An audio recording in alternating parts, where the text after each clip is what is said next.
بسم اللہ الرحمن الرحیم الحمد للہ رب العالمین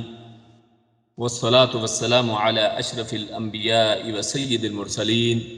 اما بعد رب اشرح لی صدری ویسر لی امری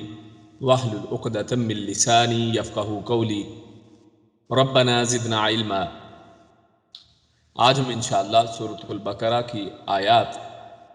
253 253 سے 255 255 تک پڑھیں گے، اور ان آیات کے اندر آج 3 آیات ہیں اور 3 آیتوں کے اندر 3 ہی موضوع ہیں۔ سب سے پہلا موضوع جو آج رہے گا وہ اللہ رب العزت نے پہلی آیت کے اندر انبیاء کے درمیان جو درجات ہیں اور ان کے جو فضائل ہیں ان کا ذکر کیا ہے، اور دوسری آیت کے اندر اللہ رب العزت نے ایک ایسی چیز کا ذکر کیا ہے کہ جو قیامت کے دن کام آنے والی ہے، اور آخری آیت جو آج کی رہے گی وہ آیت الکرسی ہے، اور اس کے حوالے سے احکام و مسائل ہم انشاءاللہ دیکھیں گے۔ تو سب سے پہلے جو آج کا موضوع ہے وہ انبیاء کے درجات اور ان کی فضیلتوں کے حوالے سے ہے۔ حسب معمول پہلے آیت کا لفظ بلفظ ترجمہ آپ کے سامنے پڑھا جائے گا، اور آج سے اس آیت سے قرآن کریم کا تیسرا پارہ وہ یہاں سے شروع ہو رہا ہے۔ اللہ رب العزت ارشاد فرماتے ہیں، اعوذ باللہ من الشیطان الرجیم، تلک الرسل فضلنا بعضهم علی بعض۔ تلک کا معنی ہے وہ، ذالکا اور تلکا یہ 2 الفاظ ایسے ہیں کہ جن کا عربک کے اندر معنی وہ کہا جاتا ہے، جیسے ہاذا یہ کے لیے استعمال ہوگا، اور تلکا یا ذالکا وہ کے لیے۔ تلک الرسل یعنی یہ وہ رسول ہیں، اور رسول جو ہے یہ رسول کی جمع ہے۔ رسول آپ کو معلوم ہے اللہ رب العزت جس کو بھیجتے ہیں، یعنی بھیجے گئے کو رسول کہا جاتا ہے۔ رسول کیا ہے؟ بھیجا گیا، جس کو کسی مقصد کے ساتھ بھیجا گیا ہو، کسی کام کے لیے بھیجا گیا ہو تو اس کو رسول کہا جاتا ہے، اور یہاں پر اس کی جمع ہے الرسل، یعنی بہت سے رسول، یعنی یہ وہ رسول ہیں جن کو ہم نے بھیجا ہے۔ فضلنا اور فضیلت دی ہے نہ ہم نے، یعنی اللہ رب العزت فرما رہے ہیں کہ یہ جو رسول جن کا اس آیت سے پہلے سورۃ البقرہ کے ابتدا میں ذکر آیا ہے، ان رسولوں کو اللہ رب العزت نے فضیلت دی ہے۔ فضلنا ہم نے فضیلت دی، بعضهم بعضا یعنی چند کو، ہم ان میں سے یعنی ان میں سے بعض کو ہم نے فضیلت دی ہے، علی بعض علی اوپر، بعض بعض کے اوپر، یعنی بعض رسولوں کو بعض دوسرے رسولوں پر فضیلت حاصل ہے، ہم نے دی ہے۔ منہم من سے، ہم ان میں سے، من وہ بھی ہیں جو، من یعنی جو، جس سے کلم اللہ، کلم یعنی کلام کیا، اللہ نے، یعنی ان میں وہ رسول بھی ہے کہ جس سے اللہ رب العزت نے کلام کیا ہے، ورفع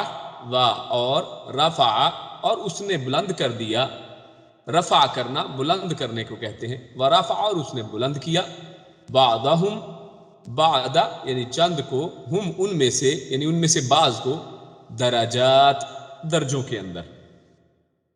یعنی اللہ رب العزت نے فضیلت کے اعتبار سے بعض رسولوں کو بعض پر فضیلت دی ہے، اور ان میں سے کچھ کے ساتھ اللہ رب العزت نے کلام فرمایا ہے، اور بعض کے درجات کو اللہ رب العزت نے بلند فرمایا ہے۔ وَآتَيْنَا اور آتینا، عطا یاتی یعنی دیا، نا ہم نے اور ہم نے دیا، عیسیٰ ابن مریم، عیسیٰ یہ عیسیٰ علیہ السلام ہے، ابن مریم وہ مریم کے بیٹے ہیں، عیسیٰ ابن مریم عیسیٰ وہ جو مریم کے بیٹے ہیں، البینات بین کہتے ہیں کھلی اور واضح چیز کو، اور یہاں پر اس کی جمع ہے البینات، کہ ہم نے عیسیٰ ابن مریم کو کھلی نشانیاں دی، یعنی بہت سی نشانیاں اللہ رب العزت نے معجزات عطا فرمائے۔ وَأَيَّدْنَاهُ و اور ایدنا ہم نے عید کہتے ہیں ید کہتے ہیں ہاتھ کو، اور اللہ رب العزت یہاں پر استعمال کر رہے ہیں وہی لفظ ہاتھ والا، تو اس کا مطلب یہ ہے کہ مدد کی، اید یعنی ہاتھ آگے بڑھایا، ان کی مدد کی، ان کا ہاتھ پکڑا، ایدناہ ہم نے اس کی مدد کی یعنی عیسیٰ ابن مریم کی، بروح القدس بی ساتھ، روحی روح کے ساتھ، اور روح سے مراد جبریل امین علیہ السلام ہے، روح القدس ایک مقدس روح کے ساتھ، روح القدس کے ساتھ، وَلَوْ شَاءَ اللَّهُ و اور لو اگر، شاء اللہ شاء چاہتا، اللہ اللہ، یہ وہی شاء اللہ کا لفظ ہے جو ما شاء اللہ میں ہم بولتے ہیں، اور انشاء اللہ میں ہم جو لفظ استعمال کرتے ہیں یہ وہی لفظ ہے، شاء کا مطلب چاہنا، وَلَوْ شَاءَ اللہ اور اگر اللہ چاہتا، ما قتتل ما نہ، اقتتل قتل کر، یعنی قتل سے مراد عربک کے اندر اصل جو مطلب ہے وہ ایک دوسرے کے ساتھ لڑنا اور جھگڑنے کو کہتے ہیں، قتال کرنا، ایک دوسرے کے ساتھ لڑنا جھگڑنا، اور یہی لفظ پھر آگے ایکسٹریم میں جب لے کر جائیں تو یہی لفظ جو ہے یہ قتال اور ایک اور بالکل قتل کر دینا، جس کو یعنی مار دینا کسی کو، اس کے لیے بھی استعمال کیا جاتا ہے، لیکن یہاں پر اس سے مراد ہے لڑنا جھگڑنا، وَلَوْ شَاءَ اللَّهُ مَا اقْتَتَلَ اور اگر اللہ چاہتا تو نہ لڑتے، الذین وہ لوگ جو، من بعدہم من سے، بعدہم ان کے بعد، من بعد من سے، بعدی بعد والوں سے، یعنی بعد میں آنے والے، اس کے بعد میں آنے والوں کے ساتھ، یعنی ایک دوسرے کے ساتھ نہ لڑتے اگر اللہ تعالی چاہتا، ما جاءتہم ما کہ جاءت آ چکی، ہم ان کے پاس، البینات کھلی نشانیاں، یعنی ایک نبی کے بعد اللہ رب العزت نے دوسرا نبی بھیجا، اور ہر نبی کے ساتھ اللہ رب العزت نے ایک امت بھیجی، تو اللہ رب العزت یہاں پر ایک کے بعد جو اس کے بعد آنے والی کے حوالے سے بات کر رہے ہیں، اس سے مراد یہ امتیں ہیں ہر نبی کے ساتھ، تو ایک امت نے اپنے بعد میں آنے والے نبی کے حوالے سے آپس میں جھگڑا کیا،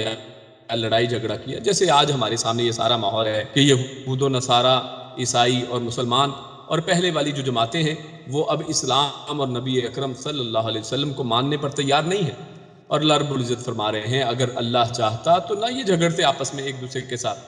جبکہ ان کے پاس ما جاءتہم البینات، جبکہ ان کے پاس بینات واضح کھلی نشانیاں آ گئی، وَلَكِنِ اخْتَلَفُوا و اور لیکن، یہ لیکن وہی اردو میں جو ہم استعمال کرتے ہیں لیکن، اختلفوا ان سب نے اختلاف کیا، فمنہم پس یعنی پھر، منہم ان میں سے، من آمن من جو آمن ایمان لایا، یعنی اختلاف کے باوجود جب ان کے پاس کھلی نشانیاں آئیں تو کچھ تو ان اختلاف کرنے والوں میں جو ایک دوسرے سے اختلاف کرتے ہیں ان میں سے ایسے بھی ہوئے جو ایمان لے آئے، وَمِنْهُمْ و اور منہم ان میں سے کوئی، من جو کفر جس نے انکار کر دیا، جس نے کفر اختیار کیا، وَلَوْ شَاءَ اللَّهُ مَا اقْتَتَلُوا و اور لو اگر، شاء اللہ اللہ چاہتا، ما اقتتلوا ما نہ، اقتتلوا وہ قتل کرتے ایک دوسرے کو، نہ وہ ایک دوسرے کے ساتھ جھگڑتے، وَلَكِنَّ اللَّهَ يَفْعَلُ مَا يُرِيدُ و اور لیکن اللہ یفعل وہ کرتا ہے، ما یرید ما جو یرید وہ ارادہ کرتا ہے، یعنی اللہ رب العزت اپنے ارادے کے مطابق جو چاہے وہ کرتا ہے۔ اب یہ آیت جو ہم نے آپ کے سامنے ترجمے کے ساتھ بیان کی ہے، اس کی مختصر آپ کے سامنے تشریح رکھتے ہیں، تو اللہ رب العزت نے یہ جو آیت کا آغاز کیا ہے، تلک الرسل فضلنا بعضهم علی بعض، تو اس سے مراد یہ وہ رسول ہیں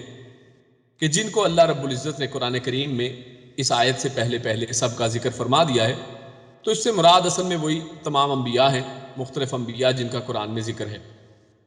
تو ایک نبی کو دوسرے نبی کے اوپر اللہ رب العزت نے فضیلت عطا فرمائی ہے، اور اس آیت سے یہ بھی پتہ چلتا ہے کہ انبیاء کے درمیان میں درجات ہیں، اور درجات کے لحاظ سے تمام انبیاء کے اندر تھوڑا بہت فرق موجود ہے، جبکہ میسج کے اعتبار سے، پیغام کے اعتبار سے تمام انبیاء برابر ہیں، کہ تمام انبیاء ایک ہی پیغام لے کر آئے ہیں اور ایک ہی حق کی بات کرنے والے تھے۔ اور ان کے اندر جو فضیلت کے اعتبار سے اور درجات کے اعتبار سے اللہ رب العزت نے اس آیت کے اس پہلے ٹکڑے میں ذکر فرمایا ہے، اللہ رب العزت اسی طرح کا ذکر سورہ بنی اسرائیل آیت نمبر 55 میں اللہ رب العزت نے ارشاد فرمایا وَلَقَدْ فَضَّلْنَا بَعْضَ النَّبِيِّينَ عَلَىٰ بَعْضٍ، اور بلا شبہ یقیناً ہم نے بعض نبیوں کو بعض پر فضیلت بخشی۔ تو اس سے ایک بات بڑی واضح ہو جاتی ہے کہ بعض نبیوں کو بعض پر فضیلت حاصل ہے، اور اس میں اللہ رب العزت نے ارشاد فرمایا مزید وضاحت کے ساتھ کہ کچھ ایسے بھی ہیں من کلم اللہ، کہ جن کے ساتھ اللہ رب العزت نے کلام فرمایا ہے، جیسا کہ ہم سب جانتے ہیں کہ موسیٰ علیہ السلام کے بارے میں اللہ رب العزت نے قرآن میں ارشاد فرمایا سورۃ النساء آیت نمبر 164 میں وَكَلَّمَ اللَّهُ مُوسَىٰ تَكْلِيمًا، اور اللہ نے موسیٰ علیہ السلام سے کلام کیا، خود کلام کرنا۔ اور اس کے بعد اللہ رب العزت ارشاد فرماتے ہیں وَرَفَعَ بَعْضَهُمْ دَرَجَاتٍ، اور ان تمام کے اندر اللہ رب العزت نے بعض کے درجات کو تو بہت ہی بلند کر دیا ہے۔ اور آیت کا یہ جو ٹکڑا ہے وَرَفَعَ بَعْضَهُمْ دَرَجَاتٍ، تو اس حوالے سے یہ یاد رکھیں کہ اللہ تعالیٰ نے رسولوں میں سے بعض کو بعض پر فضیلت تو بخشی ہے، اور اب یہ جب فرما دیا کہ ان میں سے بعض کو درجات میں بلند کیا ہے، تو اس سے مراد اصل میں سیدنا محمد رسول اللہ صلی اللہ علیہ وسلم کی فضیلت بیان کرنا اصل میں مقصد ہے یہاں پر، یعنی اس فضیلت کو اور اللہ کے نبی صلی اللہ علیہ وسلم کہ جن پر یہ قرآن اتر رہا ہے ان کی فضیلت کو سب جانتے ہیں، اس لیے اللہ رب العزت نے یہاں پر ان کا نام ذکر نہیں کیا ہے، لیکن اللہ رب العزت نے ان کا مقام و مرتبہ ذکر فرمایا ہے وَرَفَعَ بَعْضَهُمْ دَرَجَاتٍ۔ اور اسی طرح اللہ رب العزت نے سورۃ الانشراح کے اندر ارشاد فرمایا ہے وَرَفَعْنَا لَكَ ذِكْرَكَ، اور ہم نے آپ کا ذکر بلند فرما دیا ہے۔ اس لیے یہاں پر اللہ رب العزت نے نام تو نہیں لیا ہے، لیکن اللہ رب العزت نے انڈائریکٹلی اللہ کے پیارے رسول صلی اللہ علیہ وسلم کو باقی تمام انبیاء سے درجات میں مرفوع اور سب سے بلند قرار دیا ہے۔ اور یہ انداز جو ہے کہ جس میں نام نہ لیا جائے، یہ اللہ رب العزت نے قرآن کریم میں اور بھی جگہ پر ایسا فرمایا ہے، جیسا سورہ بنی اسرائیل کی پہلی آیت جو ہے اس میں اللہ رب العزت ارشاد فرماتے ہیں سبحان الذی اسریٰ بعبدہ، کہ پاک ہے وہ ذات جس نے اپنے بندے کو اسراء کروایا۔ تو یہاں پر بندہ کا لفظ استعمال کر دیا اور نام نہیں لیا ہے، جبکہ اس سے مراد سب جانتے ہیں، سب متفق ہیں کہ یہ پیارے رسول صلی اللہ علیہ وسلم کی ذات مبارک ہے۔ تو اس حوالے سے ہمارے سامنے ایک بات بڑی واضح رہنی چاہیے کہ فضیلت جو ہے وہ دو طرح کی ہے، ایک یہ کہ ایک مجموعی فضیلت ہے، اور ایک جسے مجموعی یا کلی کہہ سکتے ہیں، یعنی جس میں تمام طرح کی ہو جاتی ہے، اور دوسری جزوی فضیلت ہے کہ کسی خاص مقصد اور کسی خاص چیز کے اندر کسی ایک نبی کو اللہ رب العزت نے فضیلت عطا فرمائی ہے، جیسا کہ یہاں پر اس آیت کے اندر بھی اللہ رب العزت نے ذکر فرمایا ہے کہ کچھ کے ساتھ اللہ رب العزت نے کلام کیا ہے، یا پھر عیسیٰ ابن مریم جیسے ان کو اللہ رب العزت نے ان کی مدد روح القدس کے ساتھ کی ہے۔ تو اس طرح بعض انبیاء کی اللہ رب العزت نے جزوی فضیلت بیان کی ہے، اور بعض انبیاء کو اللہ رب العزت نے رفع ان کو بلند فرما دیا ہے اور ان کی کلی فضیلت بیان فرمائی ہے۔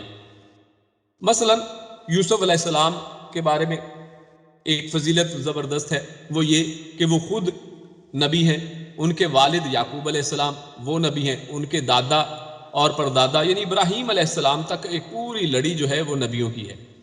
اور یہ فضیلت کسی اور رسول کی نہیں ہے اور نہ ہی ہو سکتی ہے، یعنی اس اعتبار سے کہ باپ بھی نبی ہو، پھر اس کا باپ بھی نبی ہو، اور پھر اس کا باپ، یعنی 4 پشتوں میں انبیاء ہوں، تو یہ یوسف علیہ السلام کو اللہ رب العزت نے فضیلت عطا فرمائی ہے۔ چنانچہ اس لحاظ سے رسول اللہ صلی اللہ علیہ وسلم نے انہیں اکرم الناس قرار دیا ہے، یعنی سب لوگوں سے زیادہ معزز فرمایا ہے، یعنی یوسف علیہ السلام کو اللہ کے پیارے رسول نے اکرم الناس قرار دیا ہے، اور اس کو بخاری نے روایت کیا ہے۔ اور اسی طرح آدم علیہ السلام کو اللہ تعالیٰ نے 60 ہاتھ قد عطا فرمایا تھا، یعنی بہت قداور تھے، اور انہیں اپنے ہاتھ سے پیدا فرمایا۔ یہ ان کی فضیلت ہے کہ اللہ رب العزت نے اپنے ہاتھوں سے ان کو پیدا فرمایا، اور لیکن اس کے باوجود یہ آدم علیہ السلام کی ایک جزوی فضیلت ہے، یعنی کسی اعتبار سے ان کو فضیلت حاصل ہے، کسی اعتبار سے موسیٰ علیہ السلام عیسیٰ علیہ السلام کو فضیلت حاصل ہے، کسی اعتبار سے موسیٰ علیہ السلام کو اللہ کے ساتھ کلام کرنے کے اعتبار سے فضیلت حاصل ہے، اور کلی اور مجموعی طور پر ہمارے رسول صلی اللہ علیہ وسلم تمام انبیاء سے افضل ہیں، اور یہی صحیح عقیدہ ہے، اور اس پر امت کا اجماع موجود ہے۔ اور خود آپ صلی اللہ علیہ وسلم نے ارشاد فرمایا انا سید ولد آدم یوم القیامت ولا فخر، کہ میں آدم کی اولاد کا قیامت کے دن سردار ہوں گا اور کوئی فخر نہیں ہے۔ یعنی اللہ کے نبی صلی اللہ علیہ وسلم نے اپنے آپ کو سید ولد آدم کا فرمایا ہے کہ آدم کی اولاد میں سب سے سید جو ہے اور سب سے معزز جو ہستی ہیں وہ اللہ کے پیارے رسول صلی اللہ علیہ وسلم کی ہستی ہے۔ اور آپ صلی اللہ علیہ وسلم کی بھی فضیلت کے اعتبار سے اگر بات کریں تو آپ کی فضیلت کے لیے قرآن مجید ہی کافی ہے کہ قرآن کریم خود جو ہے وہ آپ صلی اللہ علیہ وسلم کی فضیلت بیان فرماتا ہے۔ اور دوسرے تمام انبیاء کو جو معجزات دیے گئے ہیں وہ ان کے ساتھ ختم ہو گئے۔ آج کسی بھی نبی کا معجزہ ہمارے سامنے موجود نہیں ہے، ہمیشگی والا نہیں تھا، لیکن اللہ رب العزت نے اس قرآن کریم کو، اپنے کلام کو اللہ کے پیارے رسول صلی اللہ علیہ وسلم کے لیے کی فضیلت کے طور پر اور ایک معجزے کے طور پر آپ کو عطا فرمایا ہے، اور یہ باقی رہنے والا ہے۔ آپ صلی اللہ علیہ وسلم کو سید الانبیاء اور امام الانبیاء بنایا گیا ہے، اور مفسرین بالخصوص رازی رحمہ اللہ نے آپ صلی اللہ علیہ وسلم کی فضیلت کو دلائل سے ثابت کیا ہے اور اس سلسلے میں شبہات کے جواب دیے ہیں۔ لیکن ایک حدیث ابو ہریرہ رضی اللہ تعالیٰ عنہ سے مروی، رسول اللہ صلی اللہ علیہ وسلم کا فرمان جو بظاہر اس فضیلت یعنی یہ کلی جو فضیلت کے خلاف نظر آتا ہے، یا اس طرح ایک نبی کو دوسرے سے فضیلت دینے کے اعتبار سے خلاف معلوم ہوتا ہے، لیکن یہ صرف ظاہراً ہے، اس کو آگے انشاءاللہ آپ کے سامنے تفصیل سے بیان کرتا ہوں۔ وہ یہ کہ آپ صلی اللہ علیہ وسلم نے ارشاد فرمایا، صحیح بخاری کی حدیث ہے کہ مجھے موسیٰ علیہ السلام سے بہتر نہ کہو، اور اسی طرح صحیح بخاری ہی کی ایک دوسری حدیث جس کو ابو ہریرہ رضی اللہ تعالیٰ عنہ بیان کرتے ہیں کہ آپ صلی اللہ علیہ وسلم نے ارشاد فرمایا کہ لا تفضلوا بین انبیاء اللہ، کہ تم مجھے اللہ کے انبیاء یعنی تم اللہ کے انبیاء کو ایک دوسرے پر فضیلت مت دو۔ تو اصل میں یہ جو احادیث ہیں، یہ دو حدیثیں جو آپ کے سامنے پیش کی، ان کا معنی کیا ہے اور اس کو کس طرح سے لیا جائے گا؟ ظاہر تو اس کا ایسے لگتا ہے کہ جیسے قرآن کریم فرما رہا ہے کہ بعض انبیاء جو ہیں ان کو بعض پر فضیلت حاصل ہے، جبکہ اللہ کے پیارے رسول صلی اللہ علیہ وسلم کی صحیح بخاری کی صحیح ترین حدیثوں میں ہے کہ انبیاء یعنی ان کو ایک دوسرے کے ساتھ فضیلت نہ دو۔ تو اس کا اصل میں معنی کیا ہے؟ تو علماء نے اس کی وضاحتیں یا دو جواب دیے ہیں۔ پہلا جواب یہ ہے کہ آپ صلی اللہ علیہ وسلم کی مراد ہے کہ میری فضیلت ایسے انداز سے بیان نہ کرو کہ جس سے دوسرے انبیاء کی شان میں کوئی گستاخی کا پہلو نکلتا ہو، ان کی شان گھٹتی ہو، یعنی اس انداز میں اللہ کے نبی کو افضل نہ بتایا جائے، اور اس انداز میں اللہ کے نبی صلی اللہ علیہ وسلم کی فضیلتوں میں اس طرح سے بات نہ کی جائے کہ کسی دوسرے نبی کی شان جو ہے وہ گھٹ رہی ہو، کیونکہ آپ صلی اللہ علیہ وسلم نے یہ الفاظ مسلمان یعنی یہ جو حدیث کے الفاظ اوپر گزرے ہیں، یہ الفاظ مسلمان اور یہودی کے درمیان میں ایک جھگڑا تھا، اس موقع پر ارشاد فرمائے تھے کہ وہ ایک دوسرے کے ساتھ اپنے اپنے انبیاء کے اوپر فخر کرتے ہوئے اور ایک کی شان کو کم کرتے ہوئے دوسرے کی شان کو بڑھاتے ہوئے بات کر رہے تھے۔ تو اس لیے اللہ کے نبی صلی اللہ علیہ وسلم نے ارشاد فرمایا کہ مجھے موسیٰ علیہ السلام سے بلند نہ کرو یا ان سے زیادہ فضیلت نہ دو، بلکہ سب برابر ہے۔ تو اس اعتبار سے اس کو فرمایا۔ اور دوسرا جواب جو علماء نے دیا ہے وہ یہ کہ کسی نبی کو ایک چیز میں دوسرے انبیاء سے افضل نہ بتاؤ، یعنی ایک چھوٹی چھوٹی چیز میں یعنی ایک چیز کو کاؤنٹ کر کے ایک دوسرے کے ساتھ کمپیئر نہ کیا جائے کہ فلاں چیز اچھا فلاں میں زیادہ تھی تو دیکھو تمہارے نبی میں یہ ہے یا نہیں ہے۔ تو اس طرح سے کرنا جو ہے اس حوالے سے اللہ کے نبی صلی اللہ علیہ وسلم نے اصل میں روکا ہے ان احادیث کے اندر، کیونکہ جزوی فضیلت کسی بھی نبی کی ہو سکتی ہے۔ اور امام شوکانی رحمہ اللہ لکھتے ہیں کہ اس آیت سے صاف ثابت ہوتا ہے کہ بعض انبیاء کو بعض پر فضیلت حاصل ہے، لیکن حدیث میں جو فضیلت دینے سے جو منع فرمایا ہے اس سے مراد مقابلے کی صورت میں ہے، یعنی مقابلہ آپس میں نہ کرایا جائے اور اس صورت میں ایک دوسرے کو اس طرح سے فضیلت نہ دی جائے، یا جزوی فضیلت مراد ہے۔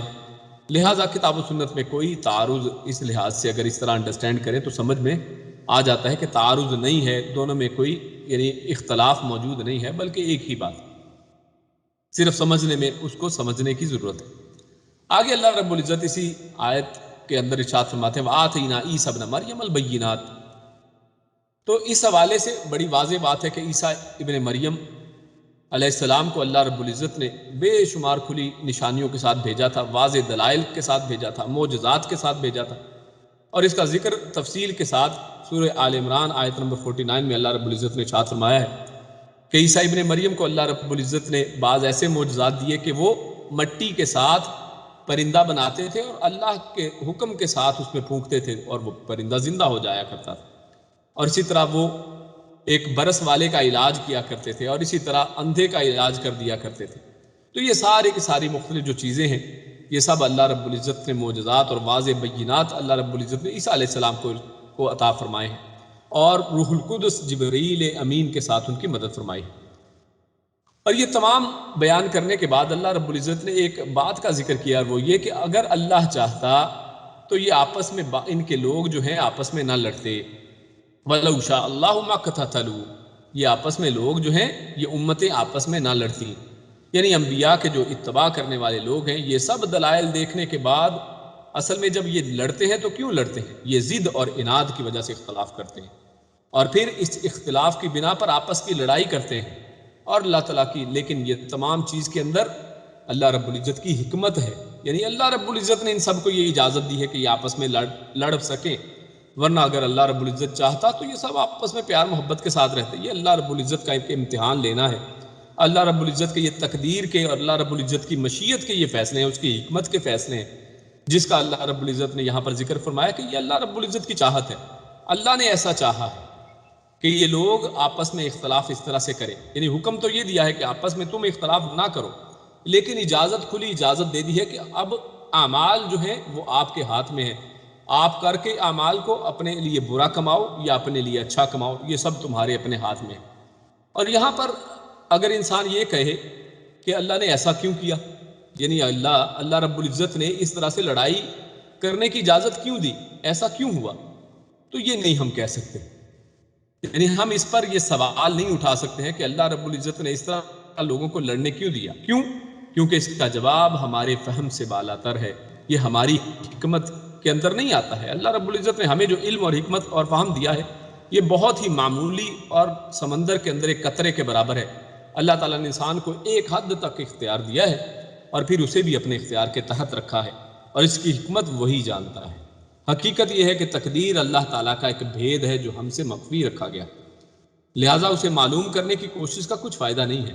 بلکہ مان لینا چاہیے کہ وہ جو چاہتا ہے کرتا ہے۔ جیسے سورۃ الانبیاء آیت نمبر 23 میں اللہ رب العزت ارشاد فرماتے ہیں لا يسأل عما يفعل وهم يسألون، یعنی وہ جو کرتا ہے اس کے بارے میں سوال آپ نہیں کر سکتے ہیں، ہاں یعنی ہم جو کرتے ہیں وہ لوگ جو کرتے ہیں ان کو پوچھا جائے گا، یعنی انسان جو کرتا ہے اس کے بارے میں اللہ رب العزت قیامت والے دن ہر ایک کو کھڑا کر کر کے پوچھیں گے کہ تم نے ایسا کیوں کیا اور کیسے کیا، لیکن اللہ رب العزت سے کوئی ذات کوئی دنیا میں ایسا نہیں ہے کہ جو اللہ سے پوچھ سکے کہ اللہ تو نے ایسا کیوں کیا۔ تو لہٰذا اس چیز کو سمجھنا چاہیے کہ یہ تقدیر اور حکمت اللہ کی حکمت کے فیصلے ہیں، اللہ رب العزت جانتا ہے بہتر طریقے سے کہ اللہ رب العزت نے ایسا کیوں کیا ہے، اور یقیناً اس کے اندر اللہ کی حکمت وہ اس کے اندر چھپی ہوئی ہے۔ اور اس آیت کے جو اندر ایک بہت بڑی بات اللہ رب العزت نے آپ صلی اللہ علیہ وسلم کو ایک تسلی بھی دی ہے کہ رسول اللہ صلی اللہ علیہ وسلم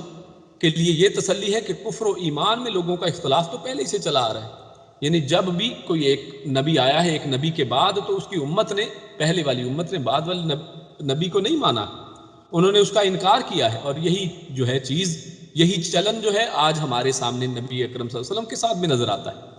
کہ جب نبی اکرم صلی اللہ علیہ وسلم کو مبعوث کر کے بھیجا گیا تو یہی یہودی جو یہ کہا کرتے تھے کہ ہم اس نبی کا انتظار کر رہے ہیں، لیکن جب یہ نبی آ گئے تو انہوں نے ان کو ماننے سے انکار کر دیا۔ تو یہ چیز، یہ اختلاف جو ہے یہ پہلے سے چلا آ رہا ہے، اور کوئی نبی بھی ایسا نہیں ہے کہ جس کی ساری امت ایمان لے آئی ہو، اس میں کچھ ایمان لانے والے بھی ہوا کرتے ہیں اور کچھ کفر کرنے والے بھی ہوا کرتے ہیں، لہٰذا آپ ان کے انکار سے رنجیدہ اور غمزدہ نہ ہوں۔ تو لہٰذا اس آیت کے اندر اللہ رب العزت نے نبی اکرم صلی اللہ علیہ وسلم کو ایک انداز سے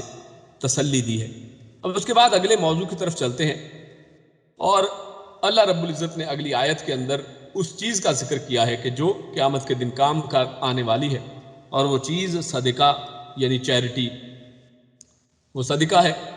اللہ رب العزت ارشاد فرماتے ہیں یا ایھا الذین آمنوا، یا ایھا اے الذین وہ لوگ جو آمنوا ایمان لائے ہو، انفقوا یہ حکم کا جملہ ہے، انفقوا کہ تم نفاق کرو، تم خرچ کرو،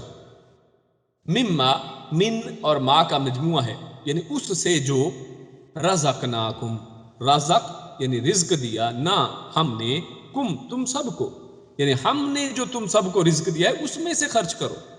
یعنی اللہ رب العزت نے یہاں پر یہ جو لفظ استعمال کیا رزقناکم، اگر غور کریں تو یہی بڑا کمال ہے،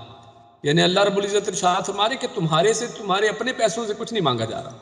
جو تمہارا اپنا ہے اس سے کچھ نہیں میں مانگ رہا، اس سے خرچ کرنے کا حکم نہیں دیا جا رہا، بلکہ اللہ رب العزت ہی نے تمہیں یہ عطا کیا ہے۔ یہ جو کچھ بھی آج انسان کے پاس ہے، جو مال کی شکل میں، جان کی شکل میں، طاقت اور قوت کی شکل میں، اور کسی بھی طرح کا رزق جو اور اولاد کی شکل میں، یہ سب کی سب چیزیں جو ہیں یہ اللہ رب العزت کی عطا کرتا ہے۔ تو اللہ رب العزت ارشاد فرماتے ہیں کہ تم خرچ کرو اس میں سے۔ اگر تمہارے پاس وقت ہے دین کے لیے خرچ کرنے کے لیے تو وقت کو خرچ کرو، اگر مال ہے تو مال کو خرچ کرو، اولاد ہے اولاد کو خرچ کرو، اگر جوانی اور طاقت ہے تو اس کو اس حساب سے خرچ کرو۔ یعنی یا ایھا الذین آمنوا انفقوا مما رزقناکم، ہم نے جو تم کو رزق دیا ہے اس میں سے خرچ کرو۔ کب؟ من قبل، من سے قبلی پہلے،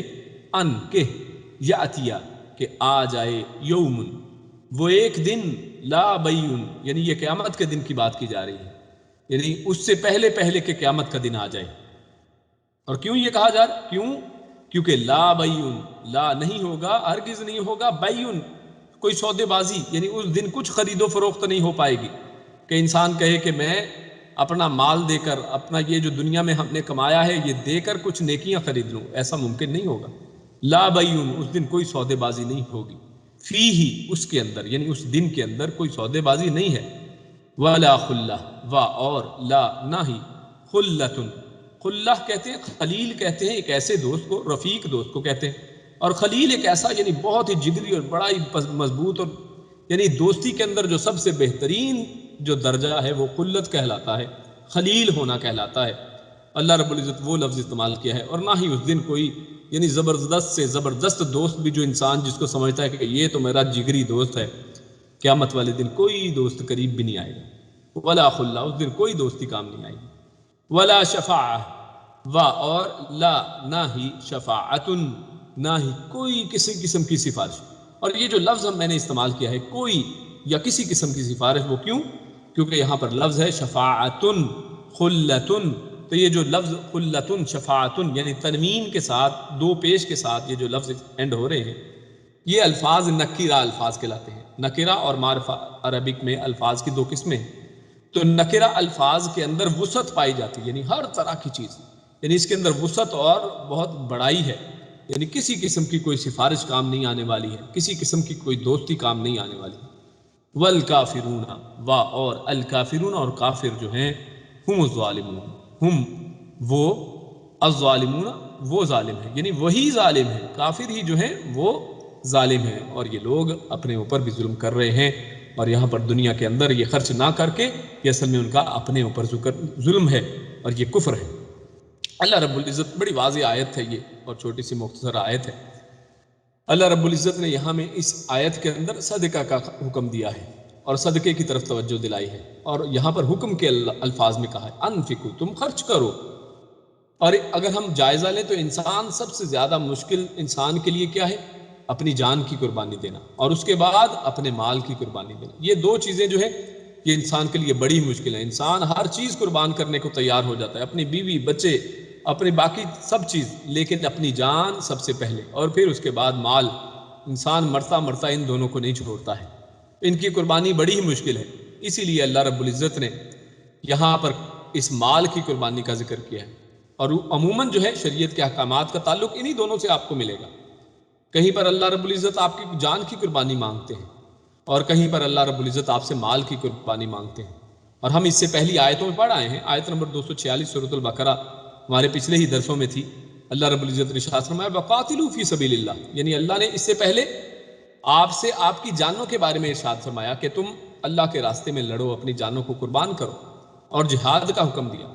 اور اس کے بعد سورۃ البقرہ کی اگلی ہی یعنی اس کے ساتھ متصل آیت میں 245 میں اللہ رب العزت نے ارشاد فرمایا من ذا الذی یقرض اللہ قرضا حسنا، کہ تم میں سے کون ہے جو اللہ کو قرض حسنا دے، یعنی اللہ کے لیے ایک بہترین جو ہے اللہ رب العزت کے سامنے نفاق پیش کرے اور اللہ کے راستے میں خرچ کرے۔ یعنی جہاں پر جہاد کا ذکر، اپنے جسمانی مال خرچ، جسم کا ذکر کیا، ساتھ ہی اس کے ساتھ ساتھ اللہ رب العزت نے مال کو خرچ کرنے کا بھی حکم دیا ہے، اس کی ترغیب دلائی ہے۔ اور اللہ رب العزت نے اس کے بعد طالوت کا قصہ جو ہمارے پچھلے لیکچر میں تھا، اس کا قصہ ہمارے سامنے رکھا، اور جو جہاد ہی کے حوالے سے ہم نے بتایا تھا کہ اس کا تعلق بھی اصل میں جہاد ہی کے حوالے سے، کہ جہاد میں بھاگا نہ جائے اور جہاد کے لیے تیار رہا جائے، اور خوف اور خوف کی حالت اپنے اوپر طاری نہ کی جائے اور اپنی تعداد اور گنتی کو نہ دیکھا جائے. اور لہٰذا اس کے بعد اس آیت کے ساتھ دوسرے حکم کی تاکید کے لیے دوبارہ مال کا اللہ رب العزت نے، یعنی پہلے جہاد کا حکم دیا، پھر مال کو خرچ کرنے کا حکم دیا، اس کے بعد پھر طالوت کے قصے میں جہاد کا حکم، اور اب اس کے بعد پھر یہاں پر مال کو خرچ کرنے کا حکم اللہ رب العزت نے بار بار وہ ریپیٹ کر کے اس کے اندر تاکید کا حکم اصل میں فرمایا. اور مقصد یہ ہے کہ انسان دنیاوی اسباب و وسائل کو چھوڑ کر اکیلا ہی اللہ تعالیٰ کے سامنے حاضر ہوگا.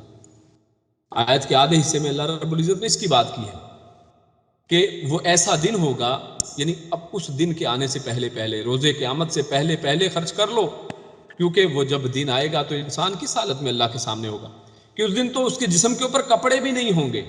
کہ انسان اپنے کپڑوں ہی کا سودا کسی کے ساتھ کر لے. اس دن انسان بالکل بے یار و مددگار اور اس کے پاس دینے کے لیے کوئی چیز موجود نہیں ہوگی، اور اس حالت میں انسان اللہ کے سامنے حاضر ہوگا. لہذا آخرت میں نجات کے لیے جو ہے وہ کیا رہے گا آپ کے پاس؟ وہی جو اس دنیا کے اندر صدقہ و خیرات کیا ہوگا. اور جس نے نیک اعمال کو اس دنیا کے اندر کیا ہوگا تو یہ نیک اعمال اور یہ جو صدقہ و خیرات ہے یہ قیامت والے دن کام آنے والے ہیں. اور قیامت کے دن دنیاوی دوستی، رشتہ داری، تعلق اور سفارش اس کا کسی قسم سے، یعنی اس کے ذریعے آپ کسی قسم کی مدد حاصل نہیں کر سکتے. اور اس آیت سے یہ بھی معلوم ہوا کہ زکوٰۃ کا منکر وہ کافر ہے. یعنی آخری حصے میں اللہ رب العزت نے ارشاد فرمایا والکافرون هم الظالمون، یعنی بات خرچ کرنے کی ہو رہی ہے اور ساتھ ہی کفر کی بات کر دی. مطلب یہ کہ جو اللہ رب العزت کے ہاں جس کو اللہ نے فرض قرار دیا ہے، یعنی وہ خرچ کرنا. اور خرچ کے اندر دو طرح کے خرچ ہیں، ایک صدقہ نفلی صدقہ ہے اللہ کے راستے میں انسان دیتا ہے، اور دوسرا صدقہ زکوٰۃ کا، یعنی جو فرض اور کمپلسری صدقہ ہے زکوٰۃ کی شکل میں، جو 2.5% ہمیں ایک سال کے بعد مال کے 1 سال پورا ہونے کے بعد دینا ہے. تو جو لوگ اس صدقے کا بھی انکار کرتے ہیں جس کا اللہ رب العزت نے حکم دیا ہے اور جو اسلام کے 5 ارکان میں سے ایک ہے، تو اللہ رب العزت نے اس آیت کے ذریعے والکافرون کہہ کر ان کے کفر کا بھی فتویٰ دیا ہے کہ یہ بھی معلوم کہ زکوٰۃ جو ہے جو نہیں دے گا وہ کافر ہے. چنانچہ رسول اللہ صلی اللہ علیہ وسلم کی وفات کے بعد ابو بکر صدیق رضی اللہ تعالی عنہ نے منکرین زکوٰۃ سے جہاد کیا تھا، اور جیسا کہ کفار سے کیا جاتا ہے. اس کو قرطبی نے روایت کیا ہے. تو اس حوالے سے ہمارے سامنے اللہ رب العزت نے خرچ کرنے کی اہمیت اور روز قیامت جو جس طرح سے یہ مال جو خرچ کیا ہوا اس دنیا میں ہے وہ کام آنے والا ہے، اس کی اہمیت کو اجاگر کیا. آج کی جو آخری آیت ہے اس کے اندر اللہ رب العزت نے آیت الکرسی کو ذکر کیا ہے، اور یہ بہت ہی بڑی اور عظیم آیت ہے. یہ آیت الکرسی آیت نمبر 255 ہے قرآن کریم کی، 3 پارے کے اندر ہے، اور یہ آیت قرآن مجید کی عظیم ترین آیت کہلاتی ہے، آیت الکرسی. ابی بن کعب رضی اللہ تعالیٰ نے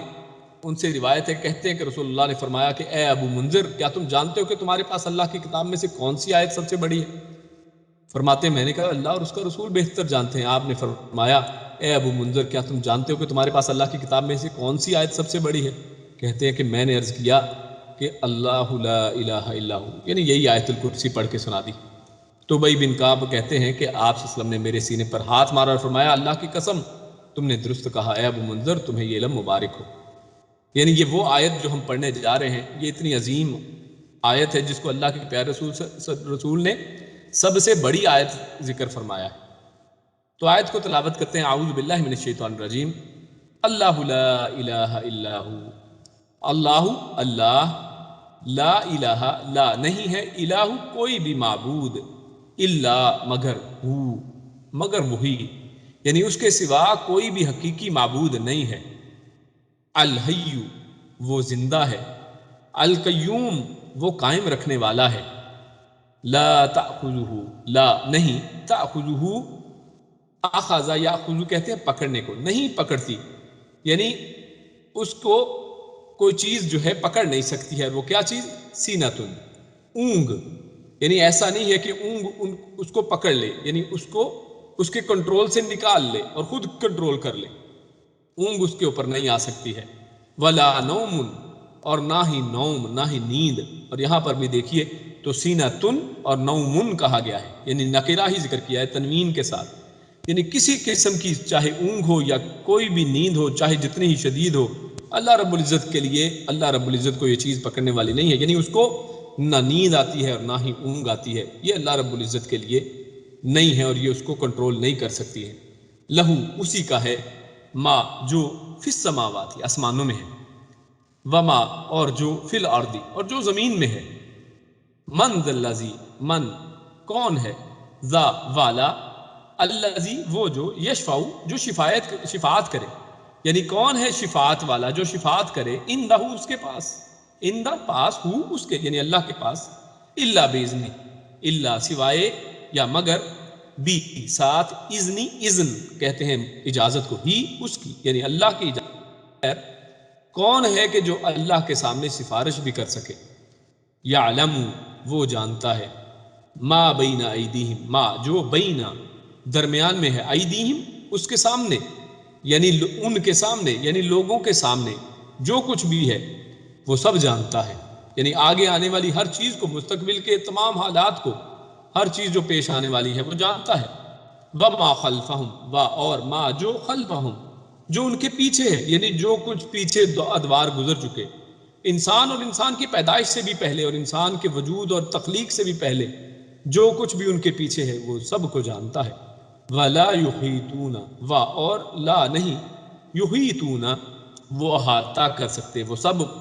یعنی اس کو گھیراؤ نہیں کر سکتے ہیں، احاطہ کرنا یعنی گھیراؤ کرنا، گھیر نہیں سکتے ہیں وہ سب کے سب مل کے، بشیء کسی بھی چیز کا، من علمہ اس کے علم میں سے، یعنی اللہ کا جو علم ہے وہ اتنا عظیم ہے کہ اس کو کوئی بھی احاطہ نہیں کر سکتا ہے، کوئی بھی یہ نہیں کہہ سکتا ہے کہ مجھے اللہ کا ہر علم میرے علم میں بھی ہے، یا میں بھی وہ جانتا ہوں جو اللہ جانتا ہے۔ الا بما شاء الا مگر یا سوائے، بما بی ساتھ، ما جو شاء جو اللہ چاہے، یعنی اللہ رب العزت جتنا علم کسی کو دینا چاہتے ہیں اپنے علم میں سے اتنا تھوڑا بہت علم اللہ رب العزت دے دیتے ہیں، جیسا کہ انبیاء کو اللہ رب العزت کتابوں کے ذریعے اور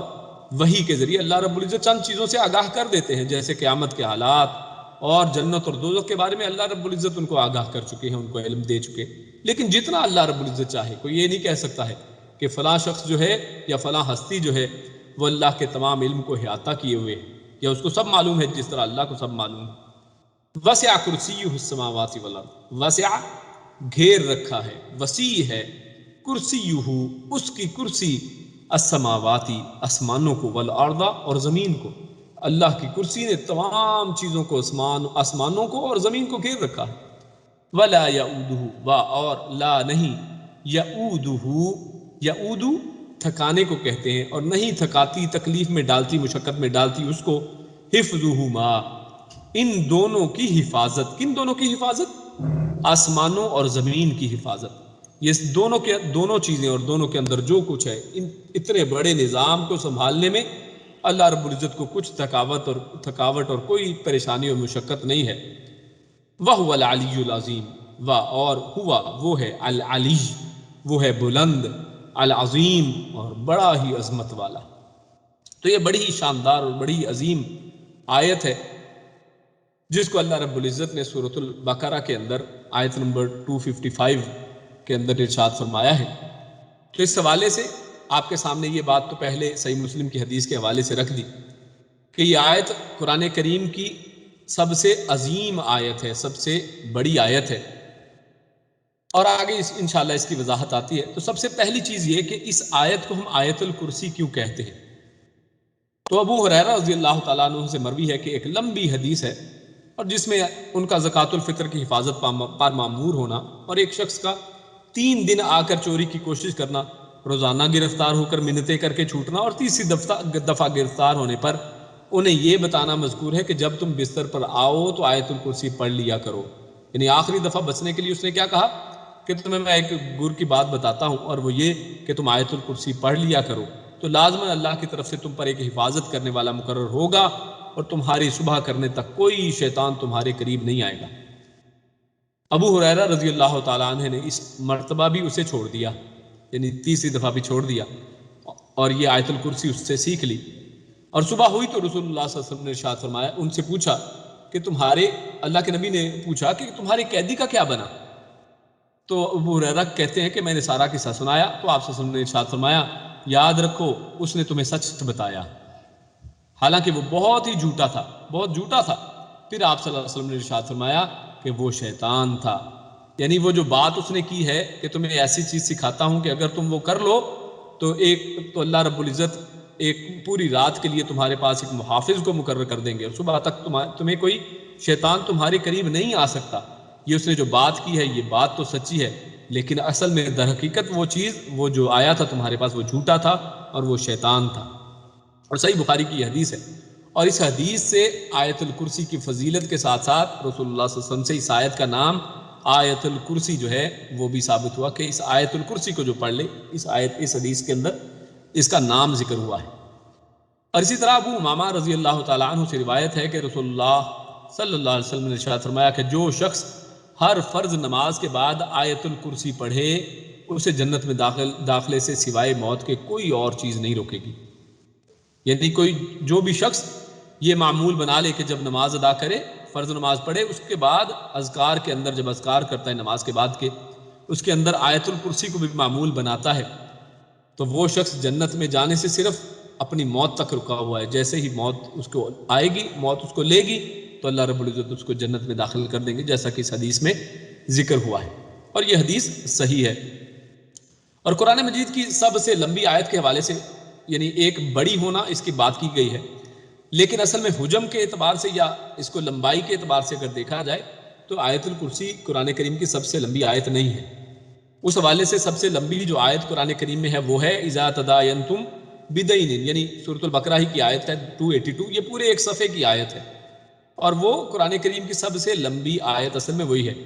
مگر سب سے زیادہ عظمت والی آیت، یعنی عظمت کے اعتبار سے آیت الکرسی سب سے زیادہ عظیم اور سب سے بڑی آیت ہے. اور اس کی وجہ کیا ہے؟ وجہ یہ ہے کہ اس آیت کا موضوع جو ہے وہ توحید ہے. یعنی اس آیت کے ترجمے کو اگر دیکھا جائے، اس کو سمجھا جائے، اس کے اندر گہرائی سے غور و فکر کیا جائے تو اللہ رب العزت نے اس آیت کے اندر جو قرآن کریم کا اصل موضوع ہے توحید، اس کو ذکر فرمایا ہے اور اس کی دلائل دیے ہیں اللہ رب العزت نے بے شمار. یعنی ایک آیت کو ہم پڑھ جاتے ہیں تو اس کے اندر بے شمار دلائل ہمارے سامنے آتے ہیں اگر ایک ایک بات پر، ایک ایک جملے پر رکا جائے. اور اس موضوع اور دلیلوں کی وجہ سے یہ سب سے بڑی آیت اصل میں کہلائی جاتی ہے، جیسے کہ پہلی حدیث میں، مسلم کی حدیث میں بیان ہوا. اور اسی طرح جیسے سورۃ الاخلاص کو قرآن کریم کا 1/3 کہا جاتا ہے، سب سے حالانکہ چھوٹی صورتوں میں سے ایک ہے. اور وہ بھی کیوں؟ یعنی ثلث القرآن اس کو کہا جاتا ہے، وہ بھی اسی وجہ سے. کیوں؟ کیونکہ اس کے اندر قرآن کریم کا ایک بڑا موضوع یعنی توحید کا موضوع اس کے اندر ہے. یعنی ہے تو سورت چھوٹی سی، قل هو اللہ احد اللہ الصمد، لیکن اس چھوٹی سی سورت کے اندر اللہ رب العزت نے توحید کو جمع فرما دیا. تو یہی اصل میں چیز جو ہے اس آیت الکرسی کے اندر بھی مزید تفصیل کے ساتھ جمع ہے. اب تھوڑی سی تفصیل اس آیت الکرسی کے حوالے سے دیکھتے ہیں. سب سے پہلی چیز جو ہمارے سامنے آتی ہے وہ یہ کہ اس آیت الکرسی کے اندر اللہ رب العزت نے جو اللہ کا نام جو ہے، یعنی یہ آیت پہلی بات تو یہ شروع ہی اللہ کے نام سے ہوتی ہے، اللہ لا الہ الا، یعنی اللہ کے نام سے شروع ہوتی ہے. اور اللہ رب العزت کا جو نام ہے اور اس کے ضمائر ہیں، یعنی اللہ رب العزت کا ڈائریکٹ یا انڈائریکٹ جو ذکر ہے اس آیت کے اندر 19 دفعہ آیا ہے. ایک آیت کے اندر اللہ رب العزت کا ذکر 19 دفعہ ضمائر کی شکل میں یا ڈائریکٹ اللہ کہہ کر، یا اسی طرح اس کی صفات کے انداز میں اللہ رب العزت نے ذکر فرمایا. جیسے کہ یعلم یعنی وہ جانتا ہے، شاء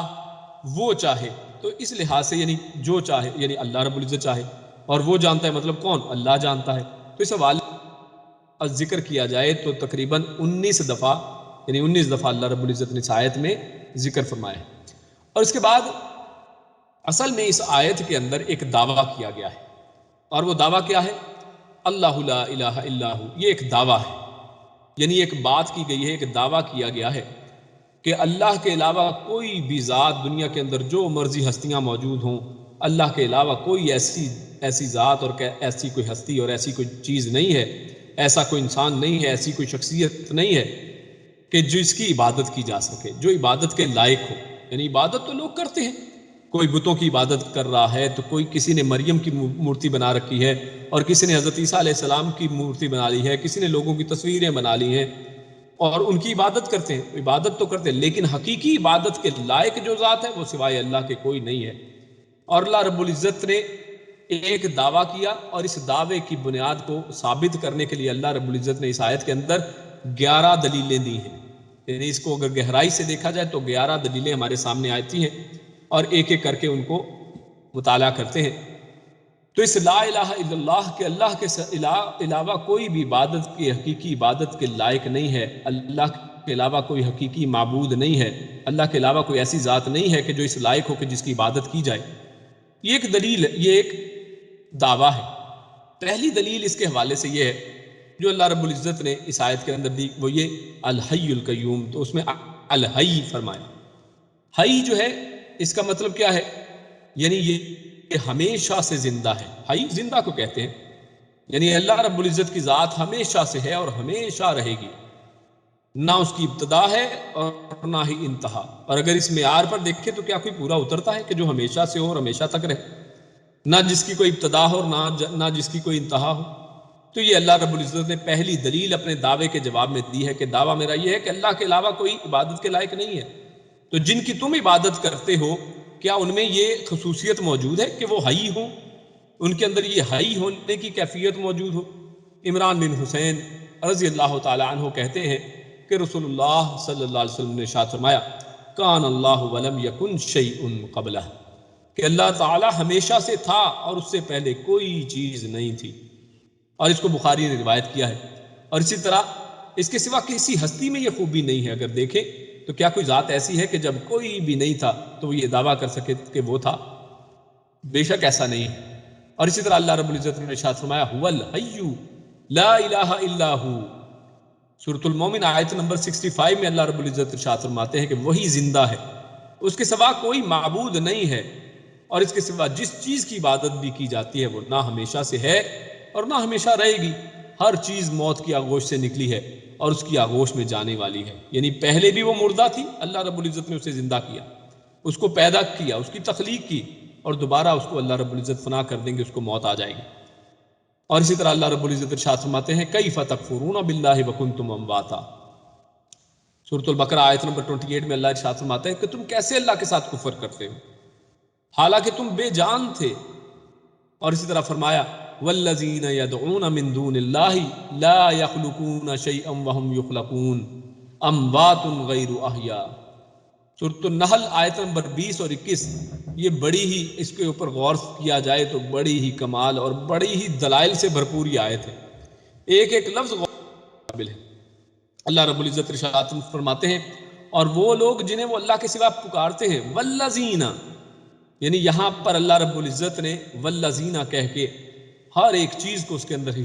کر لیا ہے، یعنی وہ لوگ جن کی عبادت کی جاتی ہے، یعنی اس میں چرند پرند، اس میں بہت بڑے سے بڑی ہستیاں، انبیاء، اور ہر چیز اس کے اندر ہے۔ والذین یدعون، جن کو بھی پکارا جاتا ہے،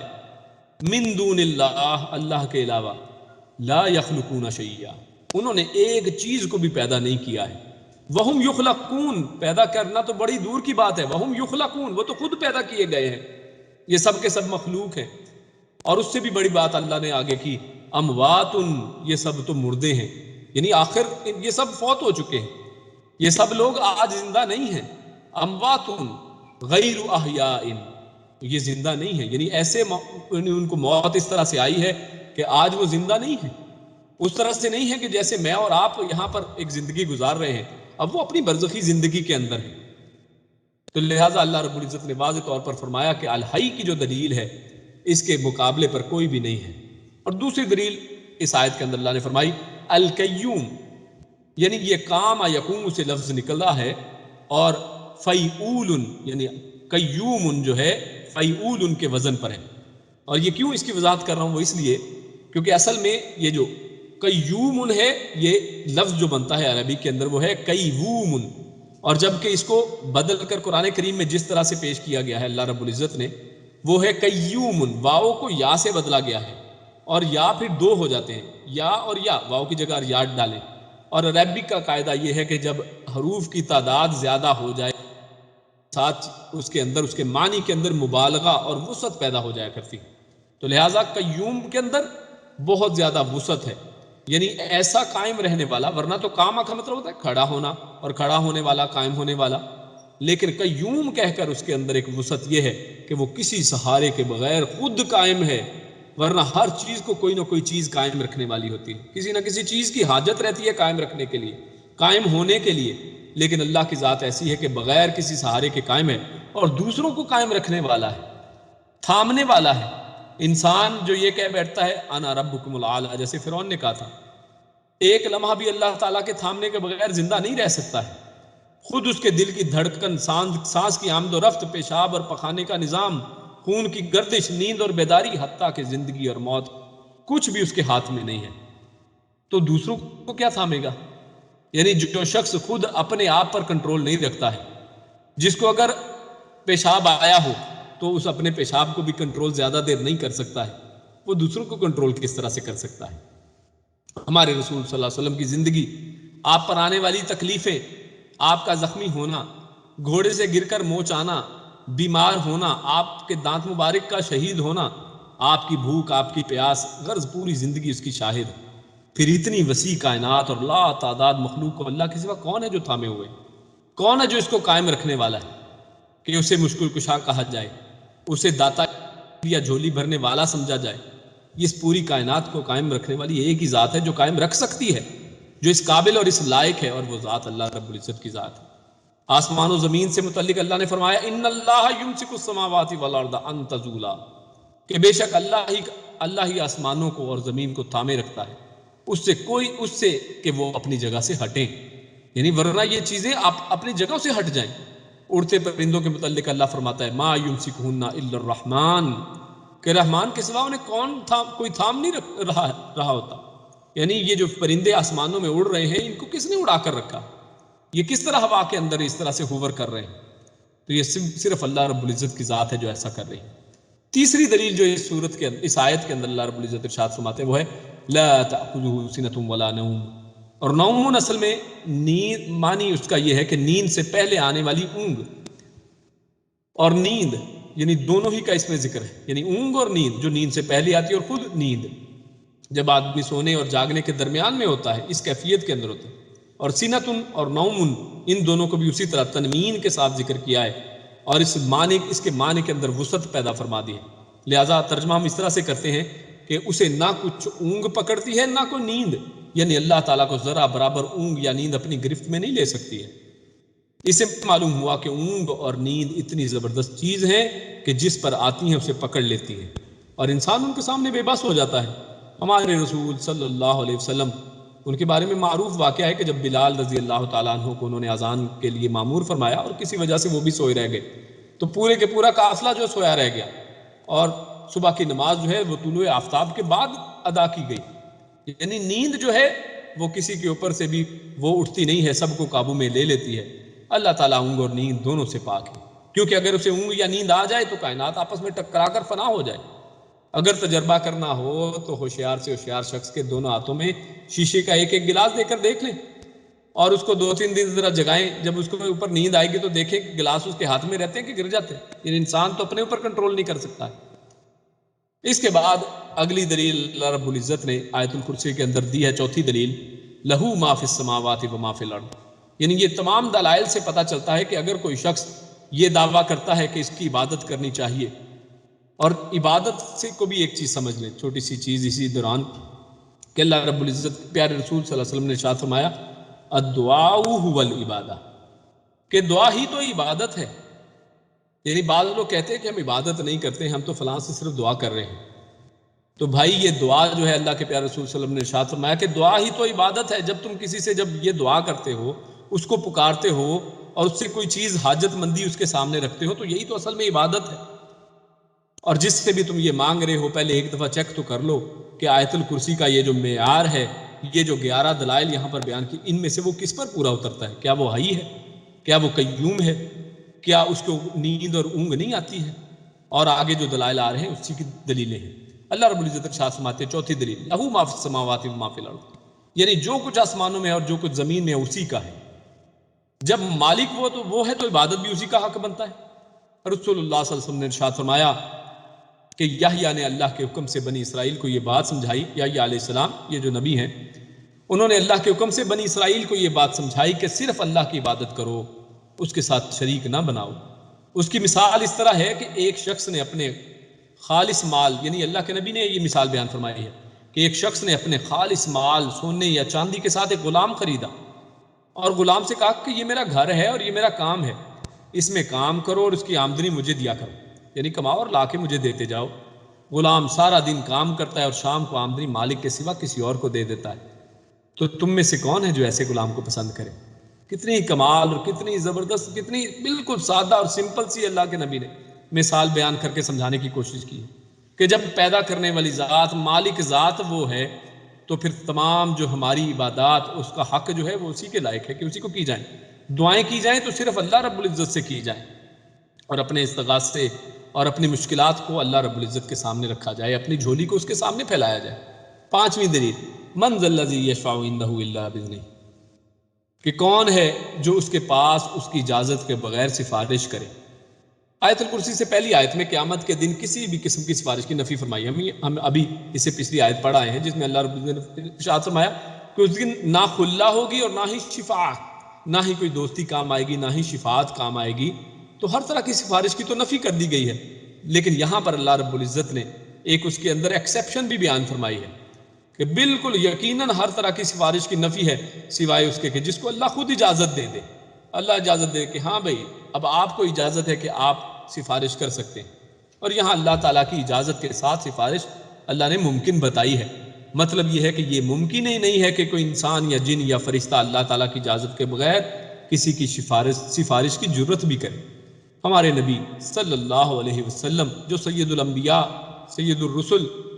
ہیں، اور قیامت والے دن جن کو مقام محمود عطا کیا جائے گا، نبی اکرم صلی اللہ علیہ وسلم بھی جب سفارش کے لیے جائیں گے، صحیح بخاری کی ایک طویل حدیث کا ایک خلاصہ یہاں پر پیش کیا جا رہا ہے کہ جب وہ سفارش کے لیے جائیں گے تو حالت کیا ہوگی؟ تو عرش کے نیچے سجدے میں گر کر اللہ کی تعریفیں کریں گے، اور حدیث میں ذکر ہے کہ کرتے جائیں گے یعنی اتنا وقت وہ کرتے رہیں گے جب تک اللہ تعالیٰ چاہے گا۔ وہ سجدے میں گرے رہیں گے، جو اللہ تعالیٰ اس وقت آپ کو سکھائے گا ان تعریفات کے ساتھ وہ اللہ کی تعریفیں کریں گے۔ پھر اللہ تعالیٰ سر اٹھانے کا حکم دے گا اور ایک حد مقرر کر کے فرمائے گا کہ ان لوگوں کو جہنم سے نکال لو۔ یعنی جو ہم نے سفارش کا ایک خود ساختہ، اور پتہ نہیں کس نے یہ بتائی ہے باتیں کہ جناب اللہ کے نبی صلی اللہ علیہ وسلم وہاں پہ کھڑے ہوں گے، یا اللہ کے نبی تو بہت بڑی ذات ہے اور اللہ کے نبی تو اللہ کے پیارے ہیں، لیکن بہت سے دوسرے لوگوں کو ہم نے یہ ان کے نام سے یہ باتیں مشہور کر رکھی ہیں کہ وہاں پر کھڑے ہوں گے اور پکڑ کے گزارتے چلے جائیں گے، جبکہ اللہ رب العزت کی اجازت کے بغیر تو کوئی سفارش بھی نہیں کر سکتا ہے، اور یہ صحیح بخاری کی حدیث ہے۔ اور اسی طرح قیامت کے دن سے اللہ کی اجازت کے بغیر کوئی بات بھی نہیں کر سکے گا، کسی کو ایسی جرت نہیں کہ کوئی بات بھی کر سکے۔ اور اس کو سورۃ النبا آیت نمبر 38 میں اللہ رب العزت ارشاد فرماتے ہیں، یوم یقوم الروح والملائکۃ صفا، یعنی جس دن ملائکہ اور روح یعنی جبرائیل امین خود اور فرشتے صف بصف کھڑے ہوں گے، ولا یتکلمون، اور وہ باتیں نہیں کر رہے ہوں گے، وہاں پہ بات کرنے کی کسی کو اجازت نہیں ہوگی۔ حالانکہ یہ فرشتے یہ تو ہر وقت جو ہے عرش کو گھیرے رکھتے ہیں اور اللہ رب العزت کی خدمت میں حاضر۔ الا من اذن له الرحمن، سوائے اس کے کہ جس کو اللہ اجازت دے، وقال صوابا، اور اس کی بات بھی سچی ہو، بات بھی صحیح کر رہا ہو، یعنی صرف صحیح بات کو مانا جائے گا۔ اب سفارش میں بھی دیکھ لیجئے، بولنے کو بھی دیکھ لیجئے کہ پہلی بات تو کسی کو بولنے کی اجازت نہیں ہے سوائے جس کو اللہ اجازت دے، اور دوسرا یہ کہ وہ بات بھی اس کی ٹھیک ہو، یعنی ایسا نہیں ہے کہ انسان ایک مومن نہیں ہے، ساری زندگی اس کی کفر پر گزری ہے، کبھی اس نے نماز کے قریب نہیں گیا ہے، کبھی اس نے زکوٰۃ ادا نہیں کی ہے، کبھی اس نے روزے نہیں رکھے ہیں، اور ساری زندگی کفر اور شرک اور اس طرح کی بے شمار برائیوں کا شکار رہا ہے، اور وہ یہ امید رکھے کہ میری سفارش کر دی جائے گی، تو صرف بات وہی مانی جائے گی اللہ رب العزت کے ہاں جو ثوابہ، جو درست بھی ہوگی۔ اور یہ عقیدہ کہ کوئی زبردستی اللہ سے بات منوا سکتا ہے، کیونکہ یہ بھی عقیدہ پایا جاتا ہے کہ جناب چند ہستیاں یعنی اللہ کے پیارے رسول صلی اللہ علیہ وسلم کی ہستی ایسی ہستی ہے کہ وہ اللہ سے کوئی شاید زبردستی بات منوا لیں گے، جیسے کہا جاتا ہے کہ اللہ کا پکڑا چھڑائے محمد کا پکڑا چھڑا کوئی نہیں سکتا۔ میرے بھائیو ایسی بات نہیں ہے، اللہ تعالیٰ کسی کی محبت کے ہاتھوں اس کی سفارش مانگنے پر مجبور ہوگا؟ کہ ایسی بات ہے کہ اللہ مجبور کر دیا جائے، یعنی اللہ کے اوپر کسی کی مجبوری ہو؟ اللہ رب العزت اس بات سے جو پاک ہے، اور یہ خالص جو ہے جاہلانہ قسم کی بات ہے، اور مکہ کے مشرکین ان کا بھی اصل میں اسی طرح سے عقیدہ تھا۔ سورۃ الزمر آیت نمبر 3 میں اللہ ارشاد فرماتے ہیں، الا للہ الدین الخالص والذین اتخذوا من دونہ اولیاء ما نعبدهم الا لیقربونا الی اللہ زلفی ان اللہ یحکم بینہم فیما ہم فیہ یختلفون ان اللہ لا یہدی من ھو کاذب کفار۔ کہ خبردار خالص دین صرف اللہ ہی کا حق ہے، اور وہ لوگ جنہوں نے اس کے سوا اور حمایتی بنا رکھے ہیں، جنہوں نے اللہ کے علاوہ دوسرے اولیاء بنا رکھے ہیں، من دونہ اولیاء، دوسرے حمایتی بنا رکھے ہیں، وہ کہتے ہیں کہ ہم ان کی عبادت نہیں کرتے، یعنی ان کو یہی بات سمجھائیں جیسے ہم آج بات یہ کر رہے ہیں کہ جناب آپ فلاں لوگوں کے سامنے نہ گڑ گڑائیں، ان کے سامنے سجدے نہ کریں، ان کی قبروں پر اپنے ماتھے کو نہ رگڑیں، ان سے دعائیں اور منتیں اور ان کو مشکل کشا نہ سمجھیں۔ تو وہ کہتے ہیں کہ ہم ان سے دعا نہیں کر رہے، ہم ان کی عبادت نہیں کر رہے، ہم ان کی عبادت نہیں کرتے مگر اس لیے کہ یہ ہمیں اللہ سے قریب کر دے۔ وہ یہ کہتے ہیں کہ الا لیقربونا الی اللہ زلفیٰ، کہ ہم تو ان کے دروں پر، درگاہوں پر اس لیے آتے ہیں کہ یہ ہمیں اللہ کے قریب کرتے۔ تو میرے بھائیو یہی تو اصل میں مشرکین مکہ بھی تو یہی کہتے تھے، ان کی بھی تو یہی دلیل تھی۔ اللہ رب العزت ارشاد فرماتے ہیں یقیناً اللہ ان کے درمیان اس کے بارے میں فیصلہ کرے گا جس میں وہ اختلاف کر رہے ہیں، بے شک اللہ اس شخص کو ہدایت نہیں دیتا جو جھوٹا ہو اور بہت ہی ناشکرا ہو۔ اور جس کی مثال ناشکری کی پہلے صحیح حدیث میں آپ کے سامنے بیان کر دی، اللہ کے نبی نے جو واقعہ بیان ایک مثال دے کر فرمایا کہ مالک کوئی اور ہے تو وہ اپنی مزدوری جو لا کر جو کمائی ہے وہ کیسے کسی اور کو دے سکتا ہے؟ تو یہ شخص ناشکرا ہے کہ مالک کے علاوہ کسی اور کی طرف جاتا ہے۔ اور اسی طرح سورہ یونس آیت نمبر 18 میں اللہ ارشاد فرماتے ہیں وَيَعْبُدُونَ مِن دُونِ اللَّهِ مَا لَا يَضُرُّهُمْ وَلَا يَنفَعُهُمْ وَيَقُولُونَ هَؤُلَاءِ شُفَعَاؤُنَا عِندَ اللَّهِ قُلْ أَتُنَبِّئُونَ اللَّهَ بِمَا لَا يَعْلَمُ فِي السَّمَاوَاتِ وَلَا فِي الْأَرْضِ سُبْحَانَهُ وَتَعَالَى عَمَّا يُشْرِكُونَ۔ اور وہ اللہ کے سوا ان چیزوں کی عبادت کرتے ہیں جو نہ انہیں نقصان پہنچاتی ہیں اور نہ انہیں نفع دیتی ہیں، اور کہتے ہیں کہ یہ لوگ اللہ کے ہمارے سفارشی ہیں، یعنی حالانکہ یہ چیز جنس کی عبادت کرتے ہیں یہ کوئی نفع نہیں دے سکتی ہیں، ان کے ہاتھ میں کوئی نہ نفع ہے نہ ہی کوئی نقصان ہے، لیکن یہ ان سے ڈرتے بھی ہیں اور یہ ان سے نفع کی امید بھی رکھتے ہیں، جبکہ اور ساتھ یہ بھی عقیدہ رکھتے ہیں کہ یہ اصل میں سفارش اللہ کی ہماری کریں گے۔ کہہ دے کیا تم اللہ کو اس چیز کی خبر دیتے ہو جسے وہ نہ آسمانوں میں جانتا ہے اور نہ زمین میں؟ یعنی سفارش تو اس کو ضرورت ہے کہ جس کو کسی بات کے بارے میں علم نہیں ہے۔ اس دنیا میں ہم سفارش اس شخص کی کرتے ہیں جس کو وہ شخص نہیں جانتا، ہم بتاتے ہیں کہ یہ شخص بڑا اچھا ہے، اس کو کام پہ رکھ لیں، یہ بڑا نیک آدمی ہے اور یہ بڑا ہی ایماندار ہے، اس کو رکھ لیں۔ تو کیا اللہ کو ایسی کسی بات کی ہم خبر دے رہے ہیں کہ جو اللہ کو علم نہیں ہے؟ وہ پاک ہے، وہ ان تمام عیبوں سے پاک ہے اور بہت بلند ہے اس سے وہ جو شریک بناتے ہیں، اور وہاں عز و نیاز کے سوا اور خود اس کی مہربانی سے اجازت کے بغیر کسی کی کچھ پیش نہیں چلنے والی ہے۔ یعنی سفارش بھی اسی معیار پر ہوگی کہ وہ قال ثوابا، وہ بات بھی درست ہو اور اللہ جس کو اجازت دے دے۔ اور یقیناً نبی اکرم صلی اللہ علیہ وسلم کو قیامت والے دن اللہ رب العزت نے مقام محمود عطا فرمانا ہے، اور اللہ کے نبی تمام امت کے لیے سفارش کرنے والے ہیں۔ اور اللہ رب العزت سے دعا ہے کہ اللہ رب العزت ہم کو بھی ان خوش نصیبوں میں رکھے کہ جن کے لیے اللہ رب العزت کے پیارے رسول شفاعت فرمائے۔ چھٹی دلیل وہ یہ ہے یعلم ما بین ایدیہم وما خلفہم، یعنی وہ جانتا ہے جو کچھ ان کے سامنے اور جو ان کے پیچھے ہے۔ سامنے سے مراد یعنی حاضر کی چیزیں اور پیچھے سے مراد غائب کی چیزیں، یعنی ماضی، حال، مستقبل، یعنی کوئی زمانہ ایسا نہیں ہے جو اللہ کے علم میں نہ ہو، اور اس کے سوا کسی ہستی میں یہ صفت موجود نہیں ہے۔ فرمایا قل لا يعلم من في السماوات والارض الغیب الا اللہ وما يشعرون ایان یبعثون، یعنی کہہ دیں کہ اللہ کے سوا آسمانوں اور زمین میں جو بھی ہے غیب نہیں جانتا، یعنی آسمان و زمین کے اندر جو بھی ہے جتنے یہاں پر یعنی جو لوگ یہ کہتے ہیں کہ جناب یہ ساری جو قرآن کریم کی آیتیں ہیں یہ بتوں کے لیے ہیں اور اولیاء کے لیے نہیں ہیں، اللہ رب العزت نے بڑے ہی واضح الفاظ میں، یعنی پیچھے بھی آپ کے سامنے سورۃ النحل کی آیت رکھی والذین، یعنی وہاں پر کہ یہ مردے ہیں، زندے نہیں ہیں، اور بلکہ آیت کو آگے پڑھے وَأَيَّانَ يُبْعَثُونَ، ان کو یہ بھی نہیں معلوم کہ کس دن اٹھائے جائیں گے۔ اور یہ اٹھایا کن کو جانا ہے؟ کیا بتوں کو اٹھایا جائے گا؟ اٹھائے تو جائیں گے اپنی قبروں سے۔ اللہ نے قرآن کریم میں ارشاد رکھا کہ قبروں سے اس دن یہ سب لوگ جو ہیں اپنی قبروں سے اٹھائے جائیں گے جہاں پر یہ سو رہے ہیں۔ تو یہاں پر اللہ رب العزت ارشاد فرماتے ہیں کہتے ہیں اللہ کے سوا آسمانوں اور زمین میں جو بھی ہے غیب نہیں جانتا، اور وہ شعور نہیں رکھتے کہ کب اٹھائے جائیں گے۔ کسی کو غیب کا علم نہیں ہے، کسی کو حتیٰ کہ یہ بھی نہیں پتا ہے کہ کس دن وہ اٹھایا جائے گا۔ وما یشعرون ایان یبعثون، وہ تو اپنے اٹھائے جانے کے دن کے بارے میں بھی نہیں جانتے۔ جب اللہ تعالیٰ ہمارے اور پوری کائنات کے تمام گزشتہ، موجودہ، آئندہ حالات سے واقف ہے تو پھر حق بھی یہی بنتا ہے کہ عبادت اسی کی جائے۔ اور ساتویں دلیل یہ ہے کہ ولا یحیطون بشیء من علمہ الا بما شاء، یعنی کوئی شخص اللہ کے علم میں سے کسی چیز کا احاطہ نہیں کر سکتا مگر جتنا اللہ رب العزت خود دینا چاہے علم، جیسا کہ فرمایا عالم الغیب فلا یظہر علی غیبہ احدا الا من ارتضی من رسول.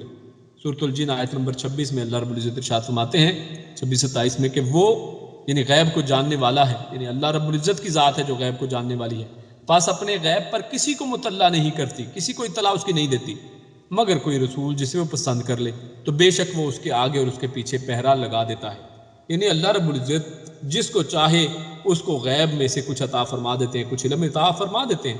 اللہ کے نبی صلی اللہ علیہ وسلم کے بارے میں بھی جیسے سورۃ النجم میں اللہ رب العزت نے ارشاد فرمایا کہ وما ينطق عن الهوى ان هو الا وحی یوحی، کہ میرے پیارے رسول جو ہے اپنی خواہش نفس سے نہیں بولتے ہیں بلکہ وہ بات کرتے ہیں جو ان کی طرف وحی کی جاتی ہے. یعنی یہ جو اللہ رب العزت خبریں بتاتے ہیں تو وہ وحی کے ذریعے اللہ رب العزت جتنا علم چاہتے ہیں عطا فرما دیتے ہیں، مگر کوئی رسول جسے وہ پسند کر لے تو بے شک وہ اس کے آگے اور اس کے پیچھے پھر پہلا لگا دیتا ہے. اور حافظ ابن کثیر فرماتے ہیں کہ ایک اور معنی یعنی انہوں نے اس کا فرمایا ہے کہ اللہ تعالیٰ کے سوا جو بھی ہے وہ اللہ کی ذات و صفات کے علم میں کسی بات پر مطلع نہیں ہو سکتا مگر جتنا وہ خود چاہے اور بتا دے. یعنی اللہ کی ذات کے اعتبار سے بھی یہ اس کا معنی لیا جاتا ہے کہ اللہ کے بارے میں کسی کو کوئی علم نہیں ہے کہ اللہ رب العزت کی ذات کیا ہے، صرف اتنا جتنا اللہ رب العزت نے بیان فرما دیا ہے. گویا اس آیت کے ہم معنی یہ ہے ولا یحیطون بہ علما، یعنی اور وہ علم سے اس کا احاطہ نہیں کر سکتے. یعنی انسان اللہ رب العزت کے بارے میں اپنے قیافے اور خیالات نہیں لگا سکتا ہے کہ اللہ رب العزت کی ذات ایسی ہے اور ویسی ہے، بلکہ اللہ رب العزت کی ذات ویسے ہے جیسے اس کو لائق ہے. موسیٰ علیہ السلام اور خضر علیہ السلام کے واقعے میں مذکور ہے کہ یعنی جو سورۃ الکہف میں واقعہ ہے کہ ایک چڑیا نے سمندر میں 1 یا 2 ٹھونگے مارے تو خضر علیہ السلام نے موسیٰ علیہ السلام سے کہا کہ میرے اور آپ کے علم میں اللہ کے علم میں سے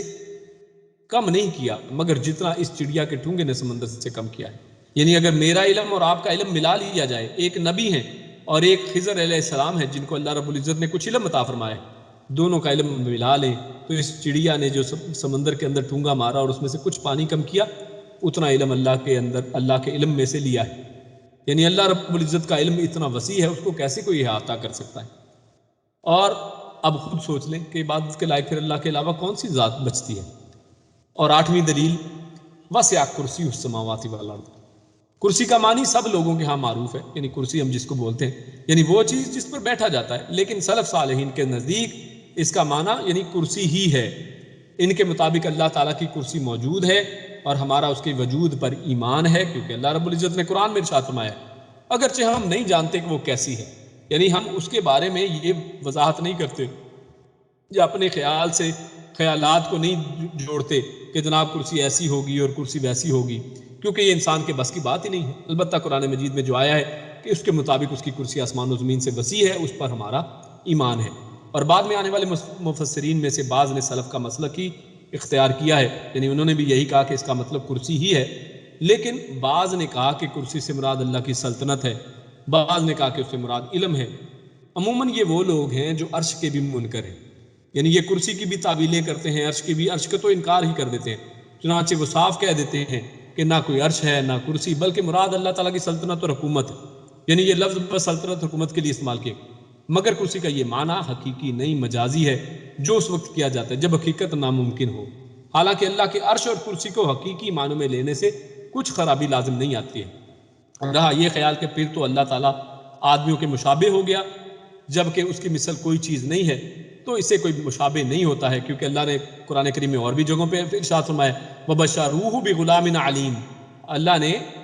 ایک غلام یعنی ایک علیم علم والے بیٹے کی خوشخبری دی. تو علیم تو اللہ کا نام بھی ہے، تو کیا ہم کہتے ہیں کہ اللہ کے ساتھ مشابہ ہو گیا؟ ایسی بات نہیں ہے. اللہ کا علم جو ہے وہ کامل ہے اور اس سے مشابہت واقع نہیں آتی. 9ویں دلیل وَلَا يَؤُودُهُ حِفْظُهُمَا، یعنی